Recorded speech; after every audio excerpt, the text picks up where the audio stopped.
Russia Ukraine యుద్ధానికి ముగింపు పలికే దిశగా ట్రంప్ మరో కీలక అడుగు వేశారు. రష్యా అధ్యక్షుడు పుతిన్ కు కాల్ చేశారు. యుద్ధం ముగింపుపై చర్చించారు. ఉక్రెయిన్ అధ్యక్షుడు జెలెన్స్కీతో ఇవాళ భేటీ కానున్నారు. ఈ క్రమంలో ఒక రోజు ముందు పుతిన్ తో ట్రంప్ మాట్లాడటం హాట్ టాపిక్ గా మారింది.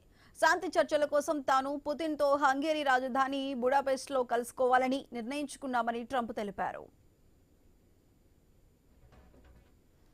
పుతిన్ తో ఫోన్ సంభాషణ చాలా ఫలప్రదంగా జరిగినట్లు ట్రంప్ చెప్పారు. ఈ చర్చల ఫలితంగా త్వరలోనే శాంతి ఒప్పందం కుదిరే అవకాశం ఉందని ఆశాభావం వ్యక్తం చేశారు. అలాగే గాజా శాంతి ఒప్పందంపై పుతిన్ అభినందనలు తెలిపారని ట్రంప్ వెల్లడించారు. మధ్యప్రాచ్య శాంతి ఒప్పందం రష్యా ఉక్రెయిన్ యుద్ధానికి ముగింపు చర్చలకు సానుకూలంగా పనిచేస్తుందని అభిప్రాయపడ్డారు.